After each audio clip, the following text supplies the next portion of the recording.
24 observer.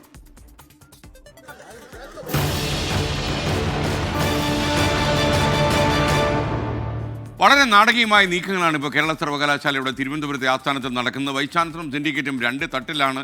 ഇതേക്കുറിച്ചാണ് ഇന്ന് 24 observer നിരീക്ഷിക്കുന്നത്. B Dileep Kumar വരുന്നു. Good morning Dileep.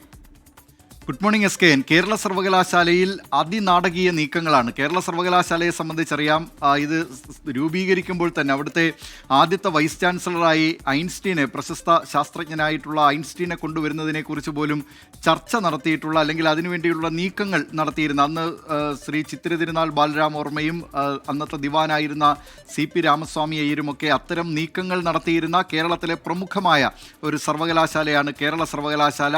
ആ കേരള സർവകലാശാലയിൽ ഇപ്പോൾ പുറത്തു കേട്ടാൽ നാണം തോന്നും വിധമുള്ള അത്തരത്തിലുള്ള നാടകീയ നീക്കങ്ങൾ നടക്കുന്നത്. രജിസ്ട്രാറെ VC സസ്പെൻഡ് ചെയ്യുക, രജിസ്ട്രാർ പിന്നീട് സിൻഡിക്കേറ്റ് യോഗത്തിൻ്റെ തീരുമാനത്തിന് പിന്നാലെ അതീവ രഹസ്യമായി ഞായറാഴ്ച ദിവസം വൈകിട്ട് 4:30 വന്ന് ചുമതലയേൽക്കുക, VC ആ സിൻഡിക്കേറ്റ് തീരുമാനം തള്ളിക്കളയുക, തുടർന്ന് ജോയിൻറ്റ് രജിസ്ട്രാറോട്, രജിസ്ട്രാറുടെ ചുമതലയുണ്ടായിരുന്ന ജോയിൻറ്റ് രജിസ്ട്രാറോട് വിശദീകരണം തേടുക. കേരള ഹൈക്കോടതിയിൽ തന്നെ 2 പേർക്കും 2 അഭിഭാഷകൻ. സർവകലാശാലയ്ക്ക് വേണ്ടി ഇന്ന് ഹൈക്കോടതിയിൽ ഹാജരാകുന്നത് സർവകലാശാലയുടെ സ്റ്റാൻഡിംഗ് കൗൺസിലാണ് ഹാജരാവുക. അത് അദ്ദേഹം സിൻഡിക്കേറ്റ് തീരുമാനങ്ങളായിരിക്കും ഹൈക്കോടതിയിൽ അവതരിപ്പിക്കുക. കേരള സർവകലാശാലയുടെ VCക്ക് വേണ്ടി ഹാജരാകുന്നത് മറ്റൊരു അഭിഭാഷകനാണ്. അങ്ങനെ ആ നിലയിൽ ഇതുവരെ കേട്ടിട്ടില്ലാത്ത വിധമുള്ള ചരിത്രത്തിലെ ഏറ്റവും നാണം കെട്ട രീതിയിലൂടെയാണ് ഇപ്പോൾ കേരള സർവകലാശാല കടന്നു പോകുന്നത്. അതിന് ഈ ഉത്തരവാദിത്തപ്പെട്ടവർ ഇപ്പോഴത്തെ ഈ പ്രശ്നങ്ങൾ, ഇത് വിദ്യാർത്ഥികളുടെ ഭാവിക്ക് വേണ്ടിയിട്ടുള്ള പ്രശ്നങ്ങളല്ല, മറിച്ച് രാഷ്ട്രീയമായിട്ടുള്ള വടംവലിയാണ്.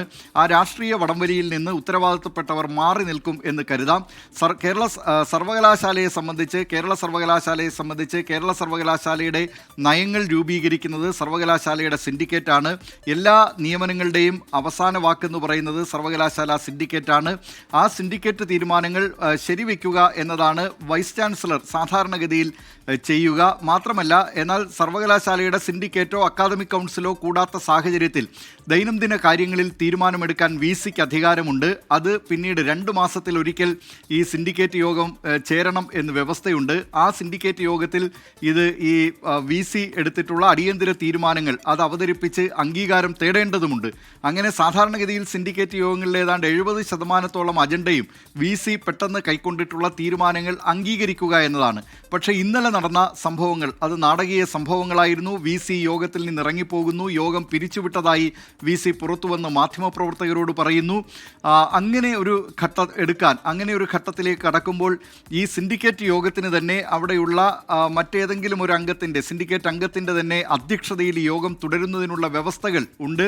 VCക്ക് വിയോജിപ്പ് രേഖപ്പെടുത്തി പുറത്തു പോകാനുള്ള അവകാശമാണ് ഈ സർവകലാശാലയുടെ നിയമാവലിയിൽ പറയുന്നത്.